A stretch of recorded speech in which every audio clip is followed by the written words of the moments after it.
My name is Kelly Sarabyn, and I'm the platform ecosystem advocate at HubSpot.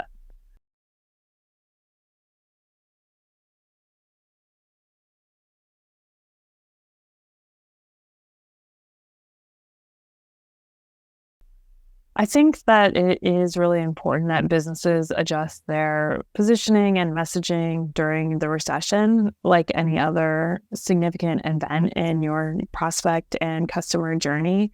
You really want to make sure you are being sensitive to where they are in that journey and how their objectives, perceptions, and feelings might have changed.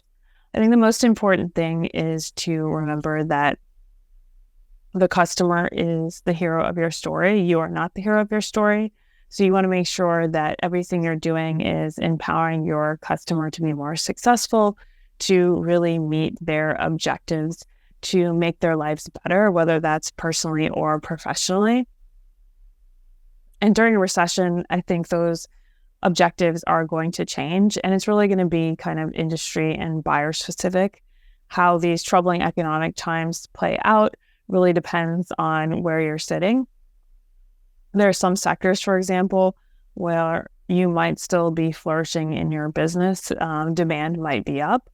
But for most people, that's not going to be the case. And I think one common example, right, is marketing and sales teams. A lot of them are under pressure to hit more results with a smaller budget and less headcount. So, 2 years ago, a lot of startups were really flush with cash, especially earlier stage startups where they got a lot of funding. And so their mentality might have driven by more of grow at all cost, which is really a very different objective than now, where they might be looking and saying, how can I be more efficient? How can I be more profitable? So you really want to understand those changes and make sure you update your messaging and the way you're pitching your product to really dovetail with what your customer is trying to accomplish. The other thing is tone. And, that really means being sensitive to any struggles or stress your buyer might be under. And I don't think that means you have to be somber and serious all the time. Just because hard things are happening in the world and people are more stressed doesn't mean that you can't be lighthearted. And in fact, humor and levity can be a great escape when times are stressful. So I actually think when brands do that the right way, that can be a good thing to lean into right now. So for example, a lot of job seekers are really frustrated because the job applying process, especially when you're earlier in your career, can often feel very not personalized. You might be sending out dozens of resumes and not hearing back, or you're just getting a form rejection. So kind of creating memes or jokes around how frustrating that experience is or how dehumanizing it can feel, that can resonate and land really well. On the flip side, things that, 2 years ago, you, for example, you see a lot of tech companies have huge lavish parties and really do things that might now be perceived as indulgent. So if you just laid off a bunch of people, having a giant decadent party the next week may not be the right tone or brand messaging that you want to send out. I think that can strike people as really not sensitive and not understanding your buyer. So if your buyer is more stressed, your buyer is really thinking about how can I do more with less, then they're not really interested in kind of going out and just, quote, blowing a bunch of money, which is how those things can appear. So the key is to really understand where your buyer's at, what they're thinking about, what their objectives are, and then asking yourself honestly, is the messaging and the positioning that I'm putting out, is the way that I'm talking respectful and also enabling them to go farther on their journey based on where they are today? Or is it discordant, is going to strike them as out of touch, insensitive, or just really in a completely different lane? So I definitely advise companies to do that right now and really take a look and say, hey, we've had this big change in the economy. Are we still talking to our customers and prospects in the same way?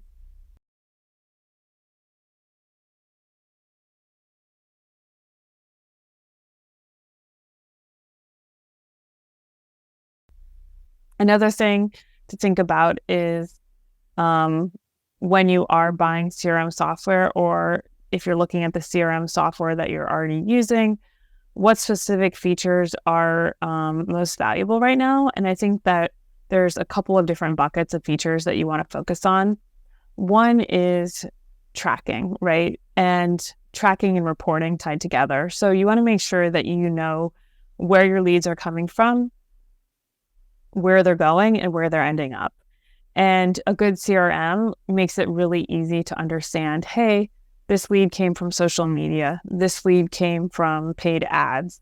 This lead came from a referral from a partner. Making sure that that's automatically tracked in your CRM, and then that you're able to see that all the way to the end so that you can understand how different lead sources are converting is really key. Because right now, when people are looking to drive more efficiency and be more profitable, they're really looking to understand which channels are giving me better ROI, which ones can I scale out further to continue to get better ROI, and which channels can I step back from. Maybe some of the channels that were launched up the last few years really are giving no return, or they're giving a really lousy return. And so I think having that tracking in the CRM is really key for marketing and salespeople both to be able to look in, see, and understand, hey, these are the deals that closed. This is where they came from. This is what's working. This is what's not working. I think another thing is customer segmentation. So in both your marketing automation and your CRM, you want to make sure that you have the proper tools to segment your customers and respond to them accordingly. So you really want to give your customers as personalized of experience that you can. And I think that is both in the marketing and sales process, and the CRM features and the marketing automation features should reflect all stages of the journey. So when somebody comes in, for example, and they request a demo on your website, you want to make sure that they can be funneled as quickly as possible to the right person.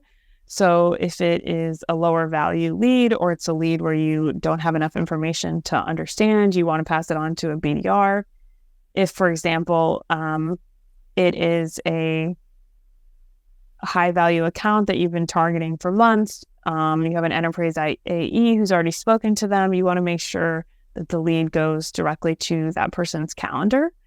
And you can do that, for example, with HubSpot and Calendly and ZoomInfo integrations tied together, which is another feature that I would highly recommend leveraging in our session, which is integrations and the ecosystem around a CRM platform, because that is going to not only enable you to better segment your customer base and tailor your personalized outreach, messaging, and service of those customers, but it's also going to drive efficiency.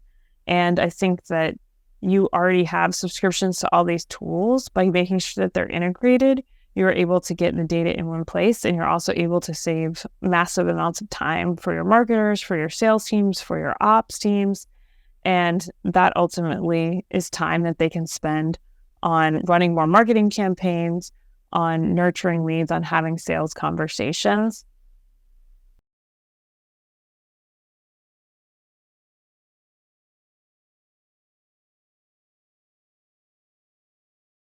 And I think the integrations essentially enable you to supercharge your CRM, right? It enables you to be more efficient, to drive more automation, to have better data and more informative data.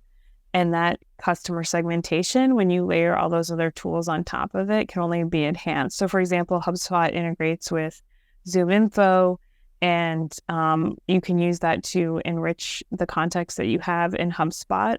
It also integrates with Sendoso, which is a gifting and experience platform that you can use to send out gifts to prospects, to customers, and you can do that all from within HubSpot.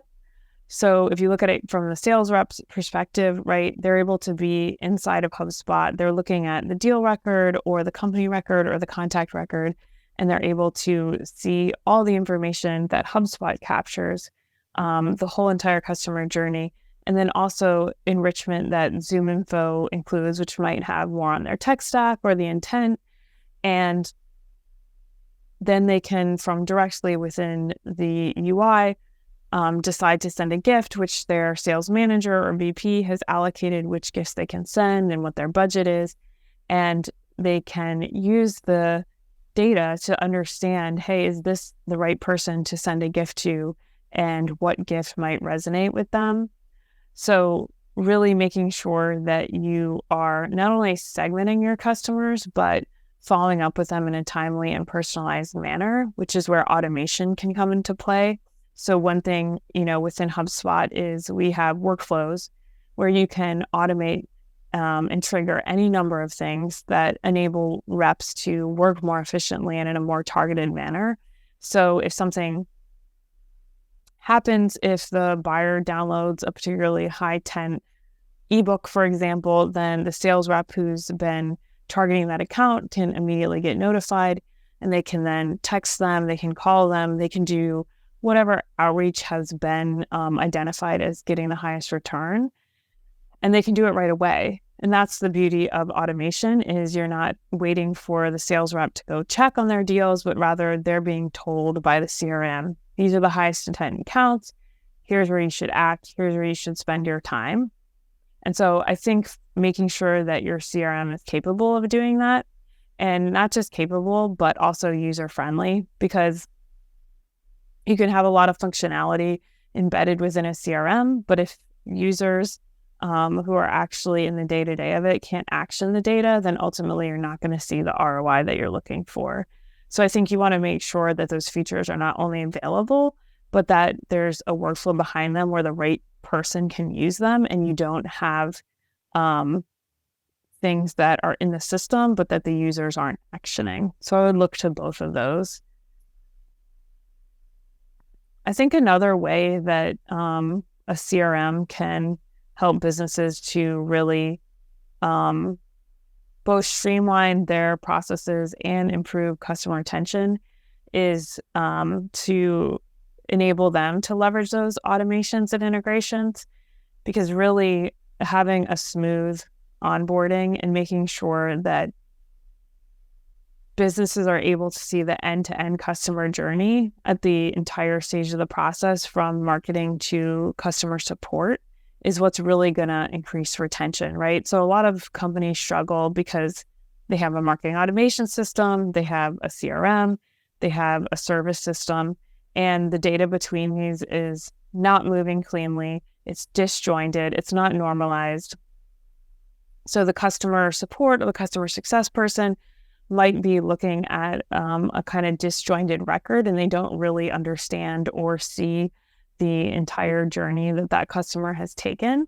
And that doesn't enable them to provide the best service or retention, right? Because if they were able to see the end-to-end history of that customer and their entire engagement, then they'll have a much better understanding and insight of what this person's pain points are, how can this person be upsold or cross-sold, and how can I, as the customer success person, better enable this account to be retained.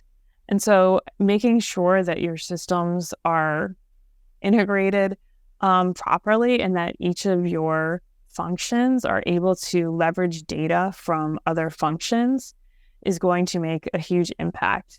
And so CRMs really need to be able to work well with other systems. And at HubSpot, we've built our marketing automation, our CRM, and our service system all on a common data model. So if you're using the whole suite, it's incredibly easy to keep all this information aligned. But we also have integrations with other CRMs, with other service software, and we have APIs that can be leveraged. And that way, businesses can really make sure that all of the employees within their different functions have the information they need in front of them at the right time to drive customer retention.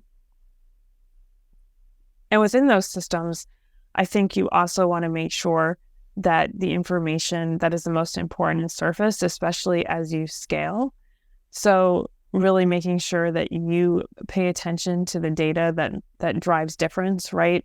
For example, website views, ebook downloads, product usage. You can bring in your product usage into the record as well. I think figuring out which of these things are the most impactful and what triggers and workflows can I set up so that I am really optimizing value for the customer.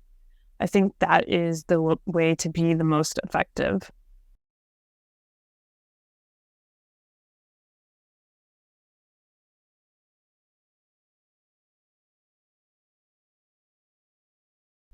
I think in terms of which type of businesses are going to be still investing in economic troubles is really gonna vary and ebb and flow as the economy continues to adjust.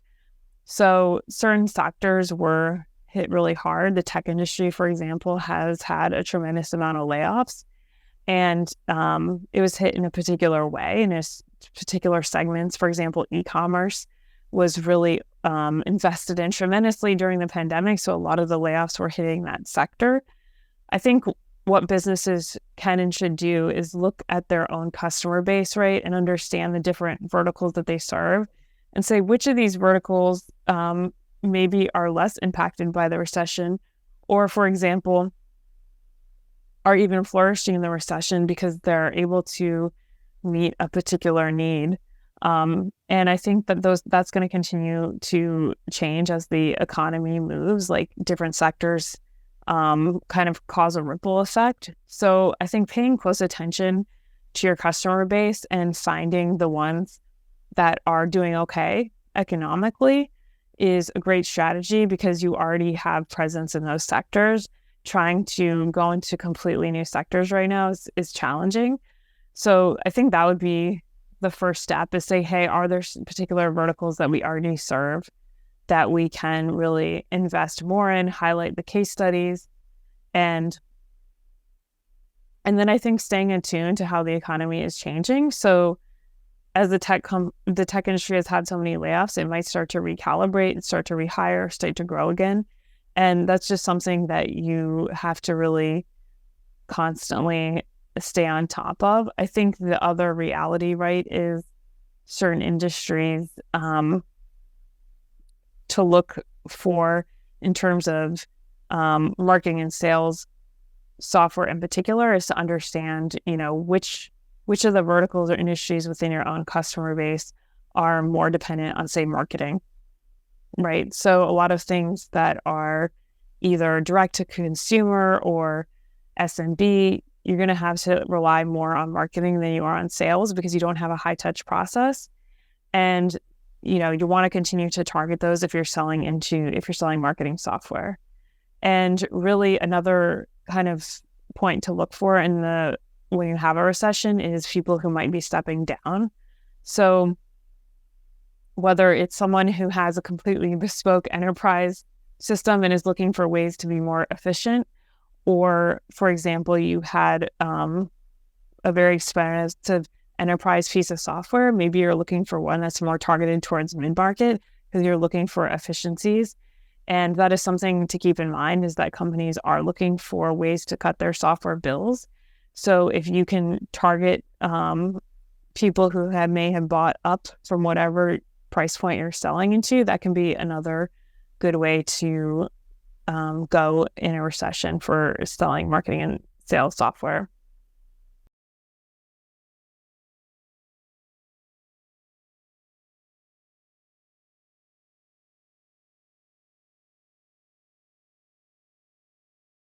I think companies in general, in terms of marketing and sales strategies that are going to work really well right now, there's a couple. One, I would say, is ROI. So helping companies to make the business case within their own company. So when you're selling to a marketing and sales leader, they mean to go back to their own company and make the business case that the ROI is there to buy your tool. And that's always the case, but it's much more the case now when budgets are being slashed and everything's being looked at more critically. So you want to do as much of the work for them as you can. And that means really understanding the cost to migrate off another system if that's relevant to your buyer journey, how long it's going to take for them to see ROI on your system, where the savings are coming from, where the value is coming from, and then showcasing those customer success stories that dovetail with that story. And you need to get customers who will bring their data. You don't want to just have a customer praising you that is really generic and doesn't mean enough. You want to say, hey, this is the ROI I saw from buying X, and here's how quickly I saw it. So you may already have that type of collateral, and all you have to do then, I think, is spruce it up and then extend its usage. So put it into marketing campaigns, put it on your website, make sure your sales team is fully enabled on using it. Or you might not have that, and it's definitely worth going and creating that collateral, because I think that's what is going to really resonate with buyers right now, is help me make the business case to my business. The other thing I think is really what we might call moments of delight. So moments of delight or engagement, I think, are what is also going to resonate, because right now people are under a lot more pressure. They're under more stress. They're probably trying to make tougher metrics with fewer resources. And so the more you can come in and just give them a moment of pure pleasure and delight and an experience that they remember, the more you're going to stick in their mind, the more brand loyalty they're going to feel, and the more they're going to sway in your direction when there's not a clear case to be made. And those moments of delights can really come from gifts, from experiences, from really thoughtful, curated outreach, or through events. And I think that really making the extra effort to put those into place right now and combining that with the business ROI case that you can empower them is going to be a really powerful combination, because you're kind of making the personal connection. You're creating a sense of emotion, but you're also empowering them with the tools that they need to drive the case forward within their own organization.